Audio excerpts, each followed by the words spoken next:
हरे कृष्णा। तो हम लोग देख चुके हैं कि अभी भगवान श्री कृष्ण ने उनका उत्तर दे रहे हैं, अर्जुन के पूछे हुए प्रश्न के उत्तर दे रहे हैं कि कैसे वो इस संसार से व्यवहार करता है। वो 4 प्रश्न पूछे थे, याद रखें हमेशा कि वो उनका लक्षण क्या है, उनकी भाषा क्या है, वो कैसे बैठता है और कैसे चलता है।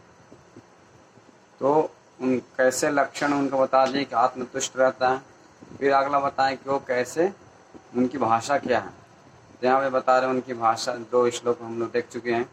उनकी भाषा है मतलब इस संसार से कैसे बिहेव करता है, दुख आता है तो कैसे रहता है और सुख आता है तो कैसे रहता है, और कैसे सब लोग को सम्मान करता है और कैसे अपमान को सहन करता है।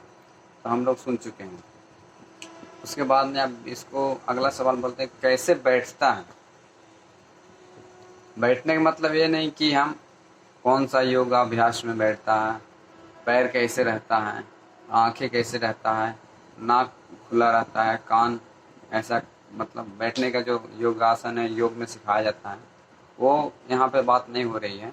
वो बात हो रही है कि और अपने सेंस, जो अपने सेंसेस मतलब इंद्रियों को कैसे भगवान की सेवा में लगाता है। जैसे आंखें हो गए, कान हो गए, ये सारे मैं पिछले वीडियोस में चर्चा कर चुके हैं कि ऋषिकेश का मतलब क्या हुआ। तो अपने जो हमारे पास सारे शरीर के अंग हैं उसको हम भगवान की सेवा में लगाते हैं।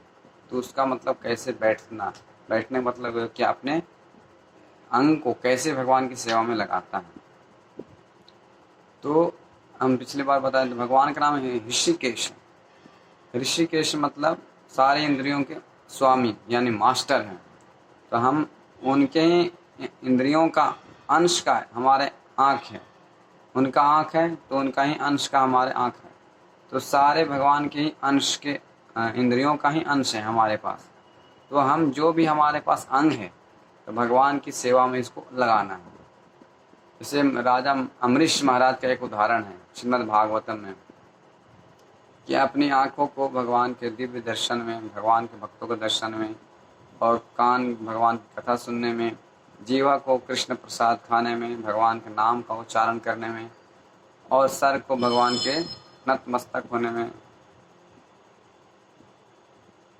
और पैर को भगवान के धाम जाने में जहाँ तीर्थ स्थान है मंदिर जाने में, और अपने हाथ को भगवान के मंदिर को मार्जन करने में। इस तरह से वो लगाता है अपने आप को।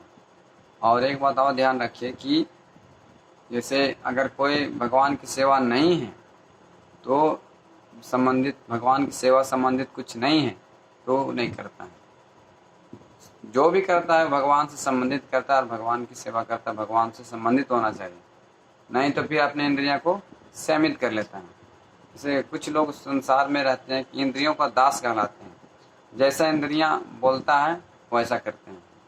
और मन को भगवान की सेवा में चिंतन करने में, भगवान का स्वरूप, भगवान की लीलाएं, भगवान का उपदेशों का, भगवान का क्या चाहते हैं हमसे, उनके इच्छा को पूरा करने में वो मन को लगाता है।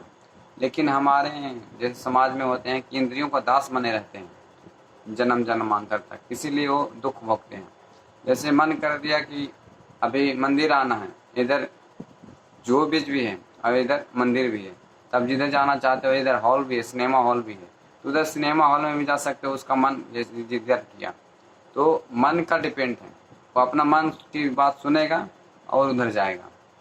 तो उसको स्वामी नहीं बोला जाता है। स्वामी उसको बोलते हैं जो इंद्रियों का कंट्रोल करके रखा है, भगवान की सेवा में लगा के रखा है, उसको स्वामी बोला गया है। नहीं तो इंद्रियों का दास बन के रहते हैं, उससे फिर हमको दुख मिलते रहता है। तो इस प्रकार से हम इंद्रियों को भगवान की सेवा में लगाते हैं तो हम स्वामी कहलाते हैं। नहीं तो इंद्रियों को दास, जैसे अभी मान के लिए गाड़ी जा रही है तो गाड़ी अगर हम मोड़ा या टर्निंग आया तो उसमें हम मोड़ेंगे नहीं तो सीधा चली जाएगी गाड़ी, सही बात है ना। तो उसको हम अगर सीधा चले जाएंगे तो एक्सीडेंट हो सकता है। तो हम जब तक टर्निंग नहीं करेंगे, हैंडल नहीं मोड़ेंगे, तब तक वो सही रास्ते पर नहीं आएगा। तो इसी प्रकार से हमारा मन भटकता है, विचलित होता है, अनेक इच्छाएं आती हैं, लेकिन भगवान से संबंधित है तो उसको करना है, नहीं तो नहीं करना है, उसको फिर कंट्रोल में करना है। तो इस तरह से हम कंट्रोल कर सकते हैं। और इसको भगवान ने उत्तर बहुत सुंदर ढंग से बताए हैं उदाहरण दिए कुरुमा यानी कछुआ। कुरुमा जो रहता है वो ज़रूरत पड़ती है तो अपने इंद्रियों को खोल देता है और उस काम होने के बाद फिर इंद्रियों को अंदर ले लेता है। आप लोग देखे होंगे मतलब जल में रहता है जो कुरुमा कछुआ, तो उसको इस तरह से उपमा बताए हैं भगवान श्री कृष्ण ने। उस तरह से जब ज़रूरत होती है तो करता है, नहीं ज़रूरत होती तो समेट के अपन अपने अंदर ले लेता है। उसी प्रकार से कृष्ण भक्त का भी सेंसेस रहते हैं यानी अंग रहते हैं, उनकी जो सारी इंद्रियां हैं वो अपने अंदर ले लेते हैं, कंट्रोल में कर लेते हैं और जब किसी उद्देश्य से काम में लाते हैं तो भगवान की सेवा करने के लिए बाकी सीमित रखते हैं। इसको बताया गया है कि तस्य प्रज्ञा प्रतिष्ठिता, वो अपने स्थिति में रहता है। तो ये कौन सा उत्तर मिला? जब पूछे थे अर्जुन ने पूछे थे कि कैसे बैठता है, तो इस प्रकार से बैठता है, अपने इंद्रियों को भगवान की सेवा में लगाकर वो स्थिर रहता है। और इस प्रकार से श्लोक है 58 यानी 58।